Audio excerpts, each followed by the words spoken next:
Hello, everybody, and welcome back to the Places We'll Go show. Fabulous to have you with us again. It's always a privilege to have your time. Today, extra special guest, and I'm going to say welcome, Naomi Walkland. Welcome, Naomi. Thank you. Thank you for having me.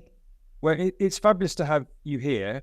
I mean, I suppose the direct linkage between us is we both sit on the Marketing Society board together.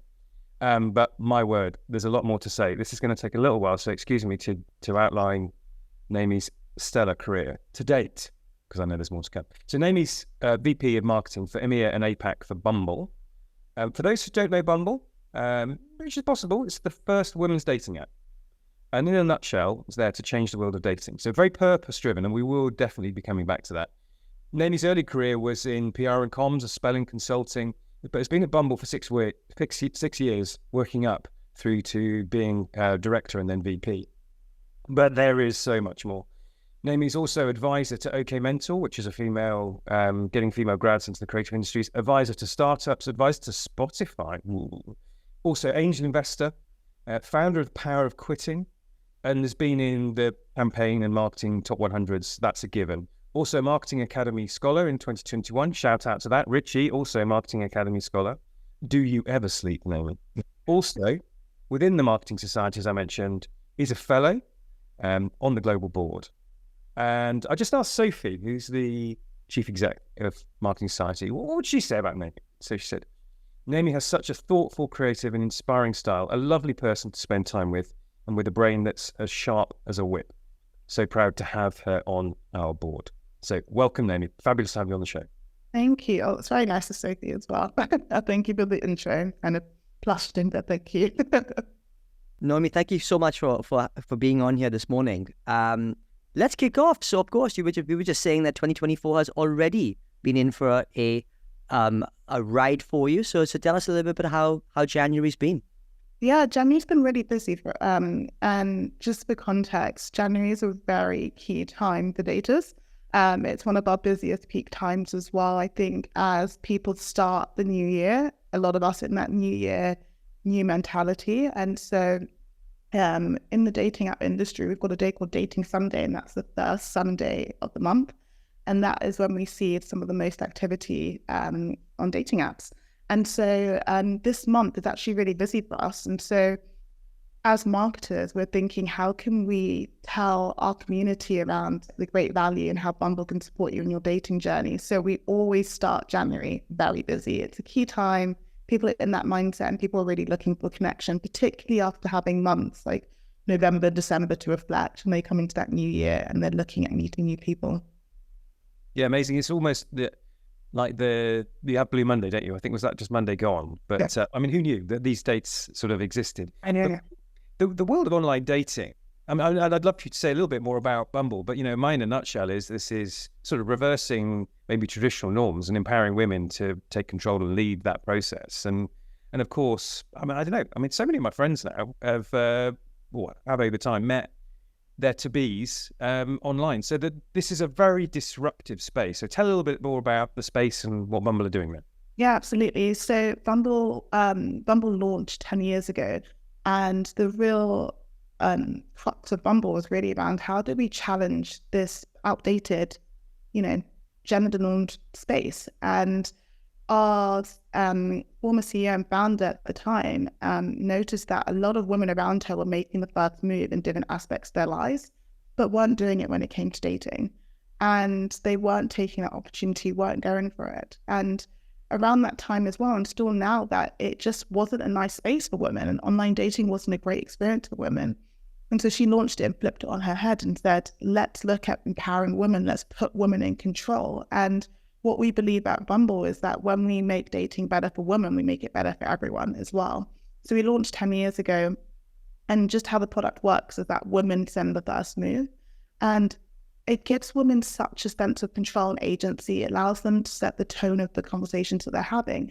And as a result, we really attract a community who share our values as well, who care about empowering women, who care about a lot of our ethos, which is about kindness, respect, equality, and safety.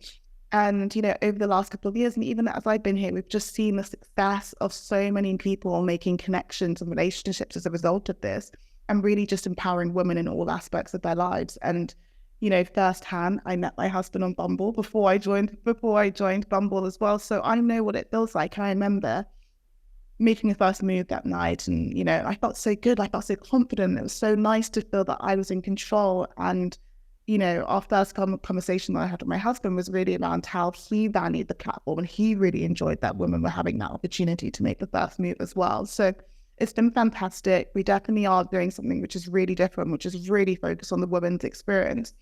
And when you think about a lot of products are made for the default, and that typically is men.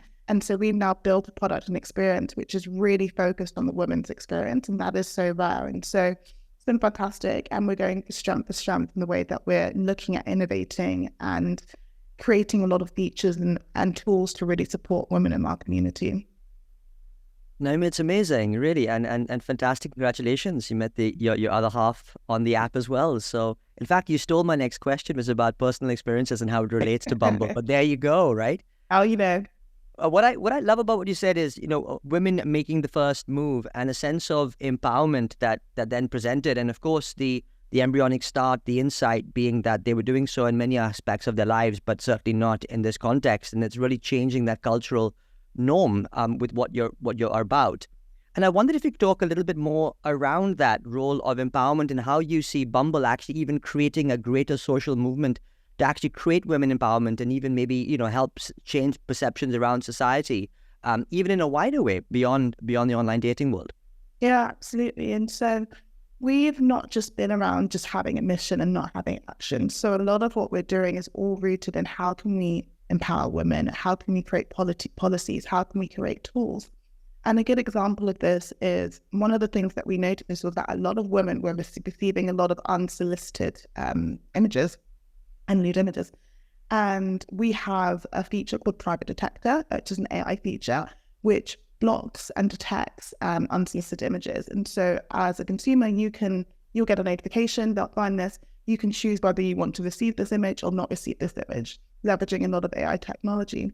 But last year, we also lobbied around making cyber flashing law. And successfully, we actually put that into law, and it's been part of the online safety bill as well. And so we've also done that in states in the US as well. But we're all looking around, okay, if we really want to focus on making women's experience, we know that we need to do that offline as well as online as well. We really need to make sure that we're looking at making things legislative and law as well. And so the cyber flashing, some of our tools such as Private Detector, we've also banned things like body shaming on the app.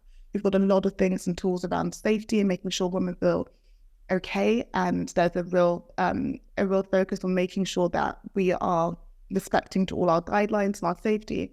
But that's a good example of how we've really made sure that we're taking action in everything that we're doing as well, really focused again on that women's first experience. Amazing. Bumble on a mission, Naomi on a mission. Where does the drive come from? Tell us a little bit about how you've come to be who you are today. Yeah, it's interesting. I was actually reflecting on this the other day, but I've always been quite driven, and it's funny actually, my mum found some old school reports, and it was just, Naomi's so focused and so driven, and it was a really old report, and it said that she wants to be a businesswoman. That was the goal years ago. But my mother was a single mother and worked extremely hard, and I grew up just seeing her work, seeing her being so passionate about her career, and also just really, teaching me for such a young age that I could do whatever I wanted to do, and the world was really my oyster.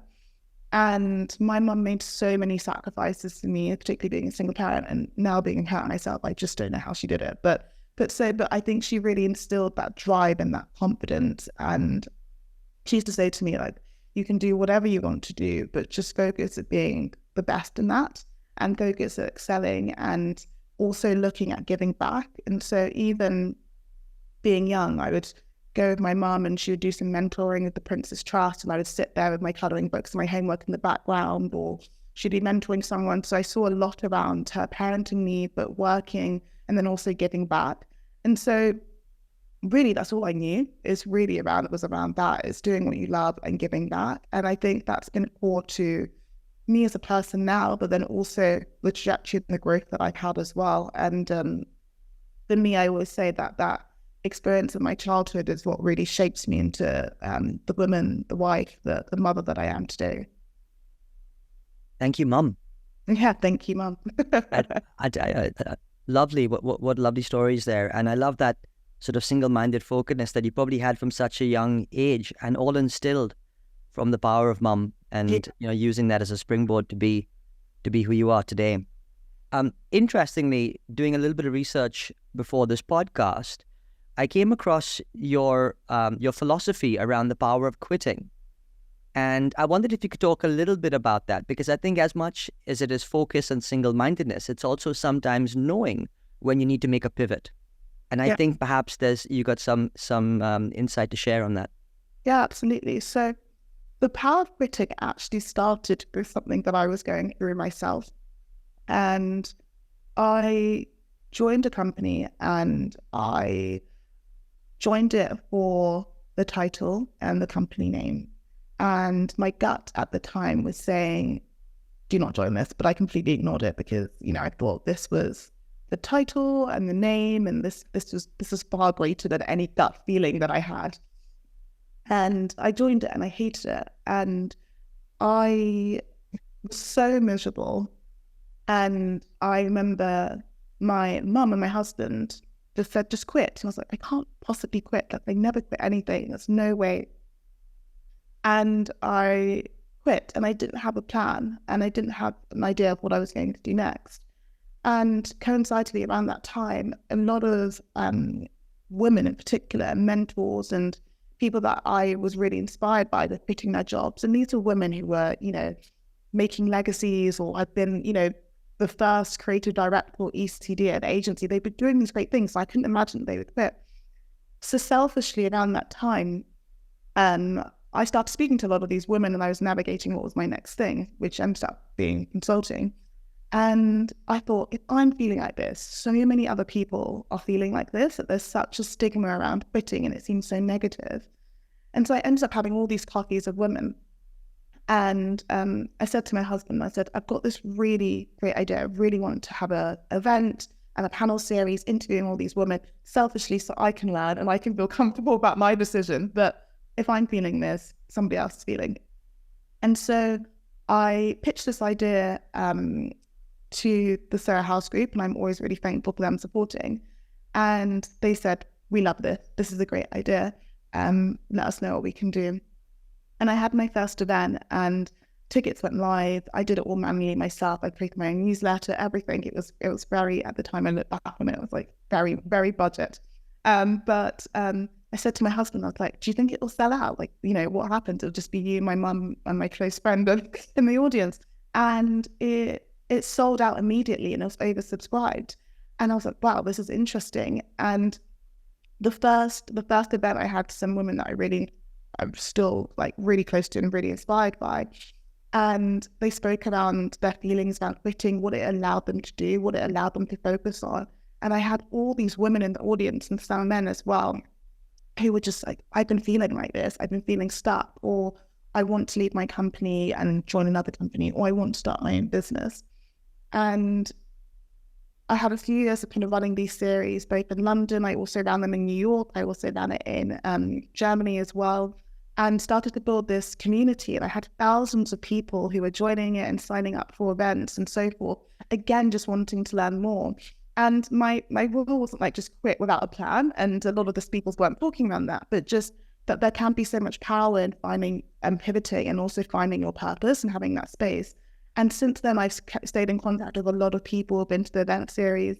One person joined, and she didn't end up doing it, but she had this really incredible business idea around wellness and linking that to women and supporting women and mental health.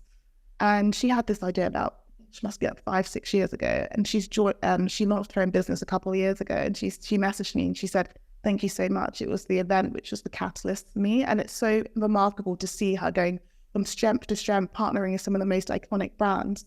But, it started selfishly because I wanted a safe space and I wanted to learn, and it just grew and grew and grew. But it showed that a lot of women in particular really needed that, and how can we reframe quitting to being something which is really unlocked? And you can see that conversation's now started to kind of develop with podcasts like How to Fail and certain things where people are kind of normalizing what we kind of see as failure or quitting and seeing that as a chance to actually unlock what your potential power or purpose is. That's amazing. I mean, if you wanted an example for, if I'm thinking that maybe other people are thinking it as well, so lesson to everybody, in that meeting or in that environment or whatever it is, trust your instinct, because if you're thinking it, many will be doing so. And then, of course, the ...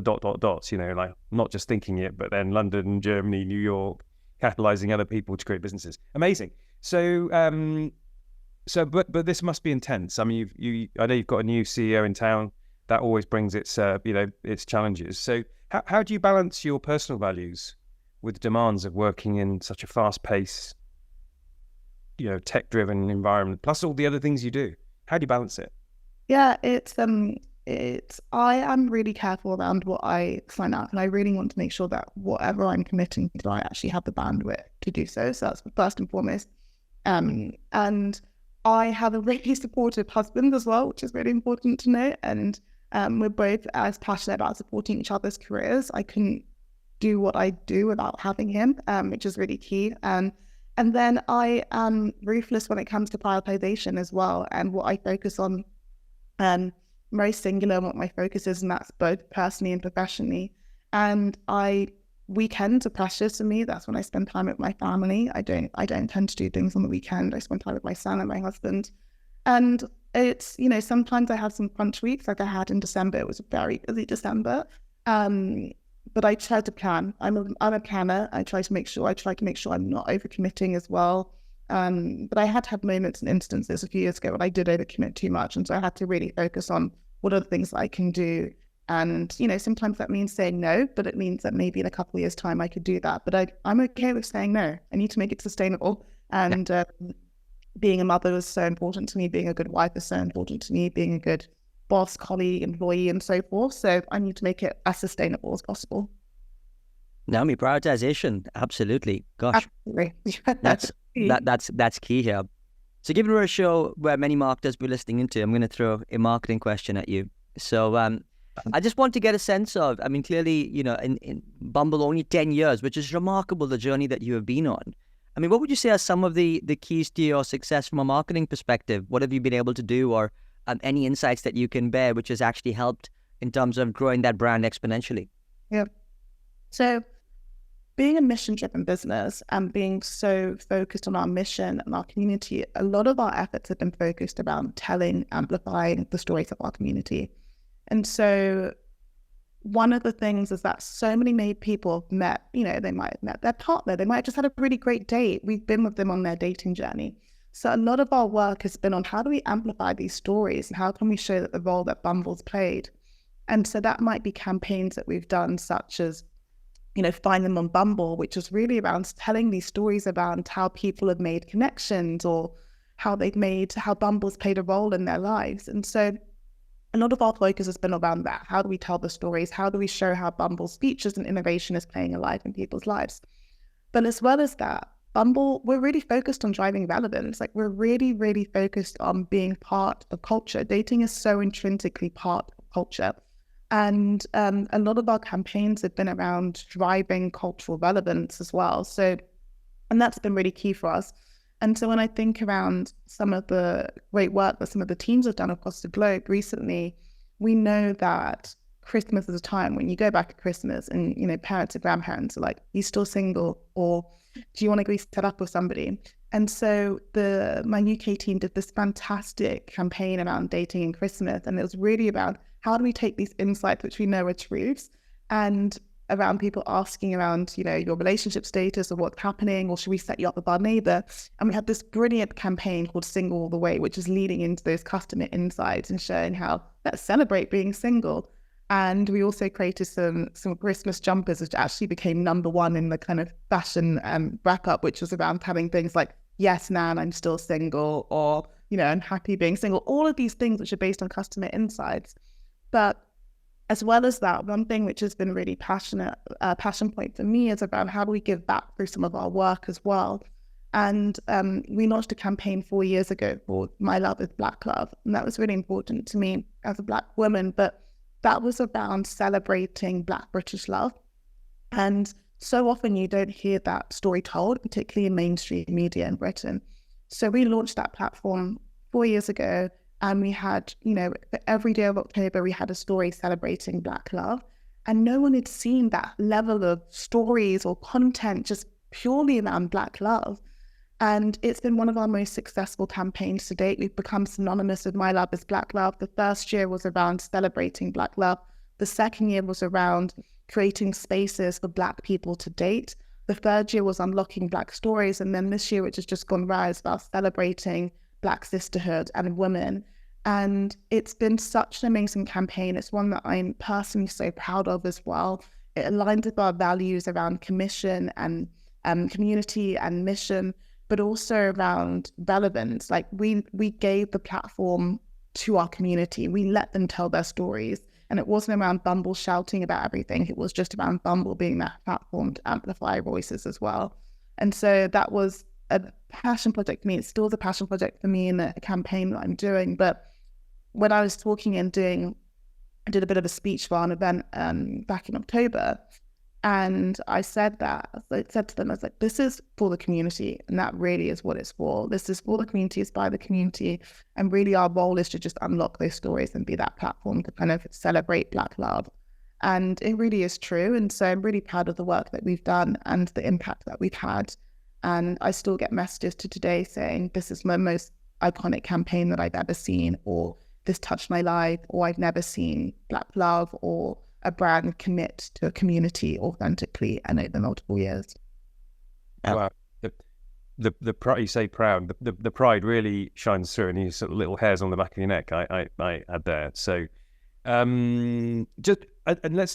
go back to the core of all of this is around female empowerment. And so as an extension to that, what advice would you give to women aspiring to leadership roles like yours in the tech industry based on your own journey? So bit of advice for those thinking, I'd love to be Naomi. I think there's a couple of things that have kind of been principles to me as I thought about, my career and what's important to me. Is one is just staying curious, really being open to learning a new perspective as well. One thing which is really important, I really underestimated it until as I got more senior, but your network. The importance of really building a great network. It opens doors, opportunities, it leads to mentorship, supporting you during challenges. I know networking always seems like so daunting, and you don't have to over-formalizing it, but like really starting to build community for yourself. And particularly as you get into leadership roles, it gets a bit lonely as you kind of go through. And I definitely have really valued my peer set or people I've grown up with in the industry or being part of networks to talk about things. And we were saying at the beginning, I really love this podcast. I get to get insights to other leaders and thinking, okay, they're going through the same things. It's really helpful to know. And then the last thing, and it's not really a principle for necessarily kind of navigating a kind of leadership role, but one thing that I always stand by is just being kind and treating people with respect. And I know it sounds like such a, you think that that's a given, but so often it's not. And the world is very, very small. And I think that's kind of been a principle for me around just treating people with kindness and respect, and it stood by me. But I think in terms of the last thing as well was just around being really singular around your focus and what you're trying to look at and what you're trying to achieve and why that role, and also just investing in yourself. And so a key thing that I've done over the last years is I have worked with a coach, and I've worked with her for the last 7 years, and that's been really important to me to kind of develop and invest in myself as a leader as well.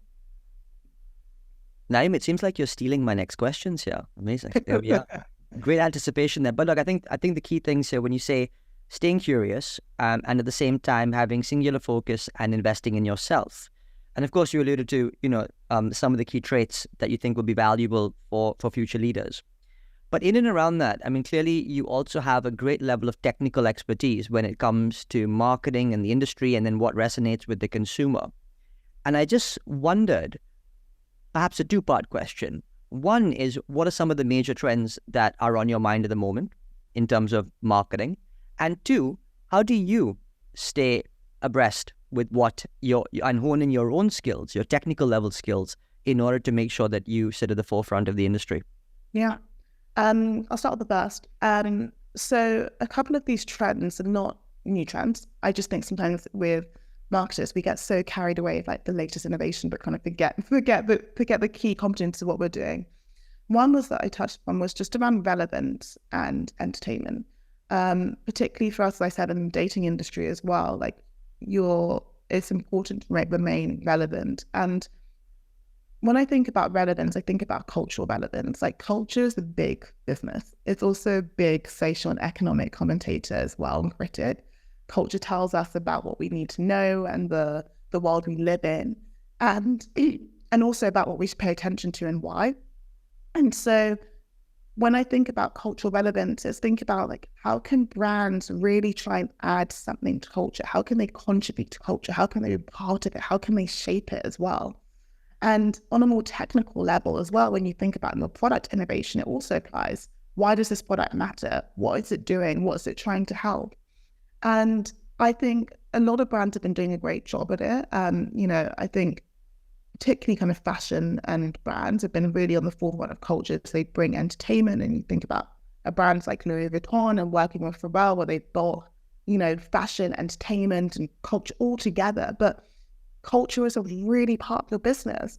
And a really good example, again, of it recently is just the Stanley Cup. Like that cup has really come back into the forefront, which has been around for years, but they lent into a lot of cultural trends. It's been all over TikTok. It got to the point where I've got a couple of people on my team who've got it. And I was like, do I need a Stanley Cup? And my husband was like, you do not need to buy a £50 water bottle. Like a glass is fine. But you feel so, because it's become part of culture. It's become part of that conversation as well. So I think that's one trend that I'd say is really important.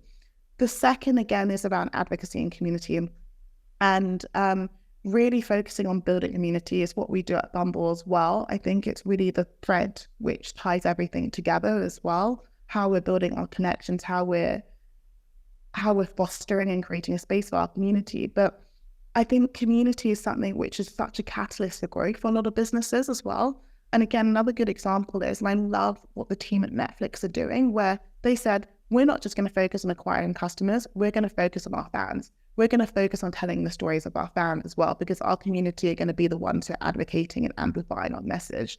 When you think about marketing, we're so often focusing on like customer acquisition and acquiring new people, but how do you use your community and your advocates to be the best storytellers and the best media channels for you as well? So I think Netflix is a brand which is really doing that incredibly well, and just interesting how they're leaning into trends, but again, they're focused on their fans. And when I think about it for us at Bumble, it's like we're focused on our community, we're focused on building our new community, we're focused on amplifying those stories. So those are the two things which, again, not new, but as marketers, like sometimes we forget about some of the things which are the crux and the foundation to what we do. Yeah, so true. I mean, the big insights don't really change over time, and the creative challenge is to express that in new and fresh ways. So you're probably leading the field in your space of online dating, but it's getting a bit more crowded. It's a busy market. It's competitive. So what are some of the biggest challenges you're facing in terms of continuing to win in that space? I think it applies to a lot of businesses which are really competitive now, and also having consumers who are, a lot more cynical towards marketing and communication. So it comes back to, what's your mission? What's your value? What are you doing to add relevance to your community? And that's what we focus on. We're very singular as a mission. I think we distinguish ourselves because we're women first. We stand by what we're doing and our commitment as well. And we're really focused around making a great experience for women. But one thing that I love around us at Bumble is we have such a challenger mindset, and we've not lost that as we've scaled as well. We're always looking at ways to be innovative.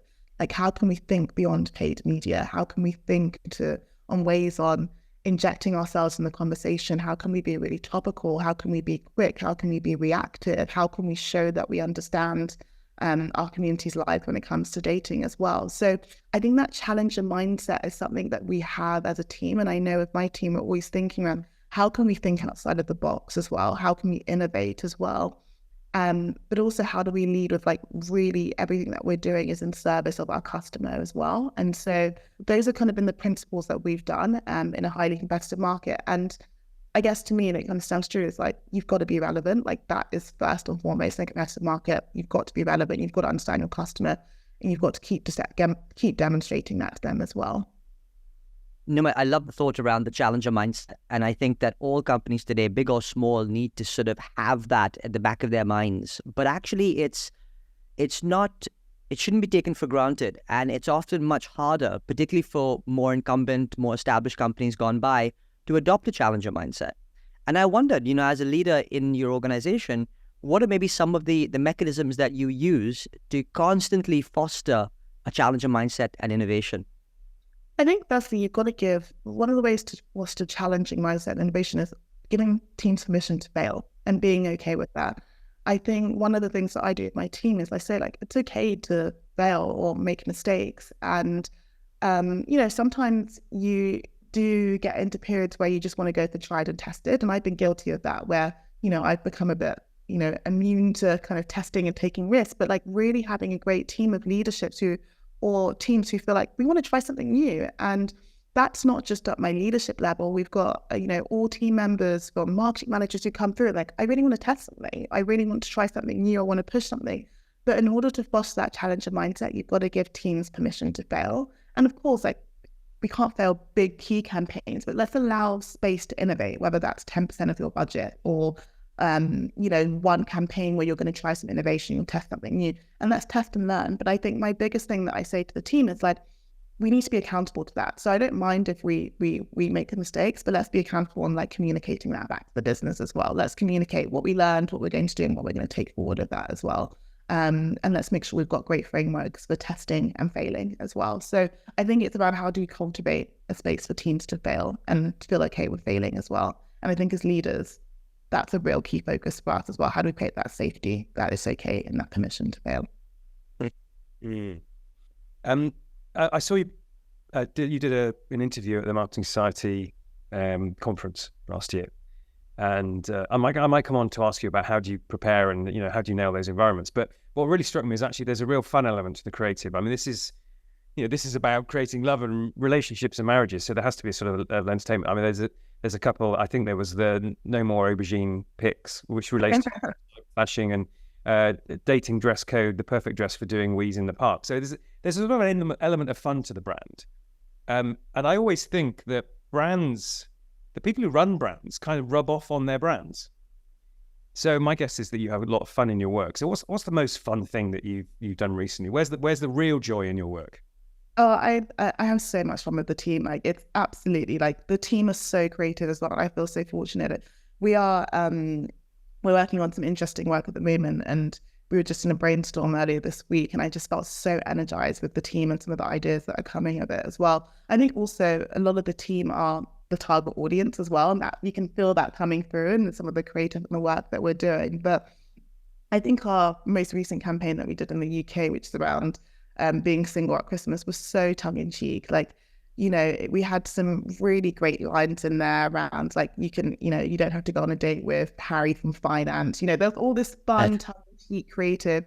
And a lot of our creative is done internally as well. And our creative team is so funny, and the humor, and we have a lot of fun. Like, it's such an interesting industry, as you touched upon as well. But I also think work needs to be fun as well, and creativity, and we need to feel inspired as well. And so a lot of that comes through in our brainstorms and as we start to think about things as well. But we're always coming through that angle, which is around entertainment as well, and how do we entertain our consumers, entertain and delight, and that's a principle to how we think about our work.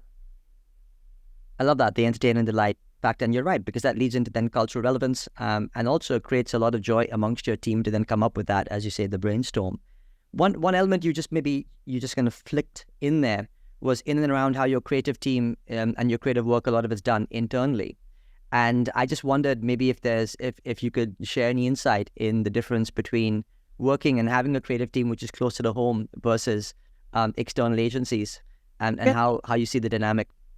Yeah, it's been really good. We've had both, and we've kind of done a lot more work internally, and it's been really beneficial that we understand the brand. We're all this, that close connectivity. They are so, what I find really great around the creative team working with them internally is that they're connected to all the touch points that we are as well as marketeers as well, from the product to our business challenges. We're all in it together as well. And there's that real full understanding and context, which has been really great. And there's been such a great partnership as well. But I think also one of the key things, and, there's lots of learning and iterating as well, but I think where we've really started to do well and improve on is like the brief, and also giving the creative team space as well. Like, I think the importance of a really clear and simple brief, and also giving the teams time to like try something completely new and radical as well has been really great for us. We've also worked with agencies. I'm also ex-agency, so I did have like a bias towards agencies for a long time before Bumble. But I think there's great benefits in both. I think it's great working with agencies to give us that kind of outside perspective as well, which you don't always have. But it's been really great, and I've really enjoyed working with our team. And I've got a really great close partnership with our head of the creative team as well.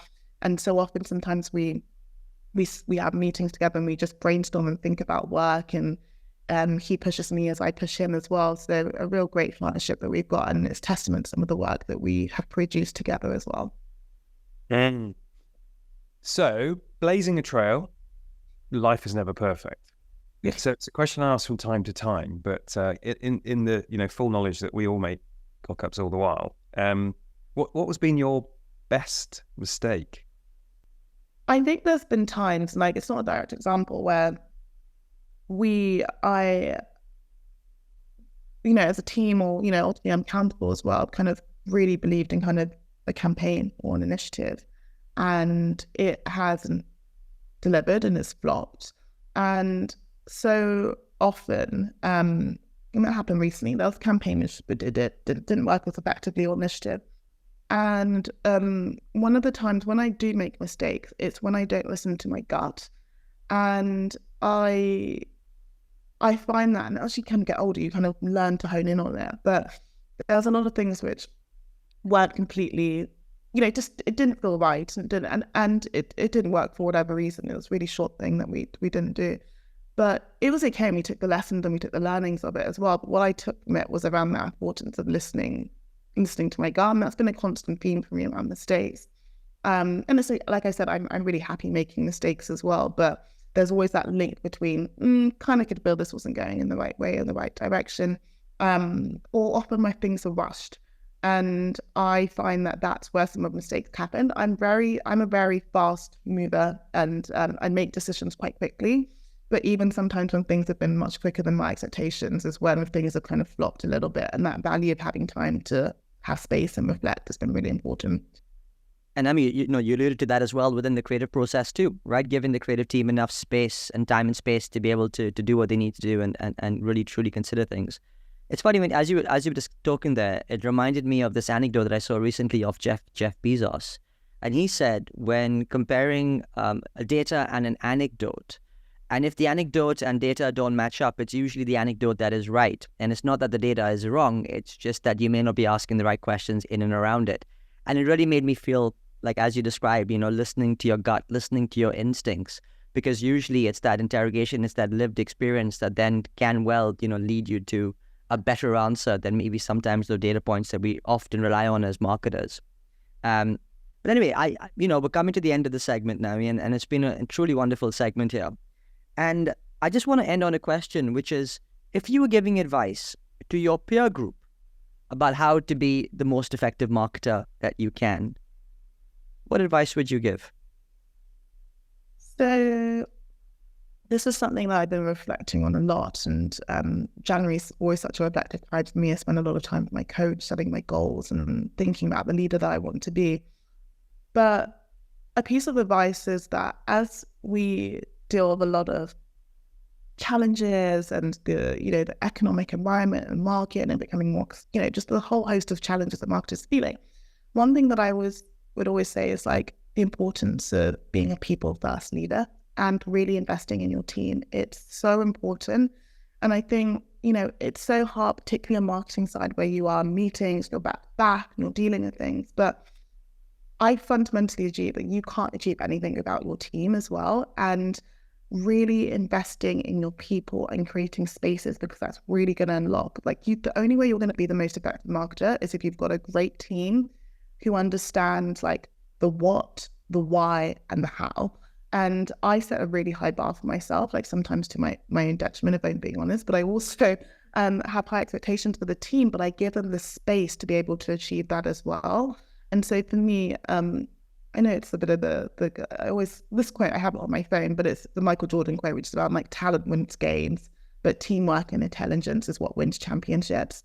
And I think that's the key to marketing effectiveness, and the key to how we lead, how I lead, how we've achieved great work. And I think it's really what the leaders on my team also set as their kind of mantra as well, the importance of teamwork to getting where you need to as well. Okay. Well, if you want to win the championship, teamwork and intelligence. There we go. I can't say you heard it here first, but that we certainly can emulate. Wow, wonderful. Thank you, Naomi. That's been such an incredible session here this morning. It's been wonderful. And maybe I get the pleasure of trying to summarize some of the key themes that have come through. So wish me luck. But we kicked off by talking about Dating Sunday. So first Sunday of the month, everybody get your phones out, get your apps out if you're single, because that's when it happens. That's when the magic happens. What an incredible journey, right? 10 years, Bumble. I mean, from nothing to something which is synonymous in our marketplace. And it's, largely the way that you've described it, it comes through where it's all about the mission, the purpose that you've tried to, in fact, your former CEO tried to put into changing something for the better, really being guided by that true insight in around women empowerment and changing the status quo when it comes to some sort of outdated gender norms that we have, particularly in the online dating space. But of course, that then has created a far greater, more cultural movement that has sort of gone through and flitted through a whole range of other places and spaces in our society. And I just loved when you talked about things like private detective and cyber flashing laws. And so you're really trying to, really make a difference and a dent in some of those other bigger, broader, wider ways as well. You talked, what I really loved is coming through is the amount of emphasis for your success has been put on your family. I really enjoyed that when you talk about your mum and you talk about your husband and not being able to do it with both the inspiration as a young woman, but also then, today in the way that you're being shaped and enables you to go on and be successful as a consequence of the family and support that you have around you. And I think that's just super powerful. And I think it's really important. The power of quitting and actually, the insight that you had to make bold moves and know something isn't right, but recognizing that actually maybe others are feeling the same too. And it's just wonderful that you were, you had the gumption to actually create a set of conferences which has gone global to help others, feeling unstuck or becoming unstuck when they have those moments in time. All a consequence of you having those moments in time too. So there you go. You talk about the world of marketing, and we talked about some of the key trends, but it all culminates, I think, into the world of relevance, being culturally relevant, and really getting to the heart of what your organization is here to do, which for Bumble is in and around the stories that you tell for your community. And I think the success has been overlaid by that amplification of those stories, the connections that you have in driving to people's lives and helping them in one of what is the most important probably one of the most important aspects of our lives. You talked about your Christmas campaign, which was lovely. And actually, I loved getting under the skin about it, under it a bit later on, when you talked about how your team came up with it and the tongue-in-cheek nature of it all and the brainstorm that you have, and especially the creative process that you allowed to flourish through that to get to these strong campaigns which are culturally relevant. You also talk around the role of advocacy and the community too, to basically being able to foster the time and space that you have, and some great examples there from the likes of Netflix as well that shone through. And when it comes to innovation, I like the notion when you say you need to give your teams permission to fail, to make mistakes, and to really try something new. But actually, that's caveated with the role of being accountable and actually not, having license to do those things, but then being able to talk back to the business about what happened and therefore giving you presumably more license in the future to actually talk about the successes and failures that you have in your organization. So, I think, so many things, and I certainly could go on. I will finish with the way that you did, which is the importance of being a people-first leader. So investing in your teams, giving them the what, the why, and the how is incredibly important in order to achieve marketing success. So I hope I've done you justice, Naomi. It's just been so wonderful being able to speak to you and to share some of these great insights with the community that we have. So thank you for your time. It's been a pleasure. Oh, it's been great. Thank you so much. Thank you, Naomi, and thank you, Naomi's mum. Thanks, Mum.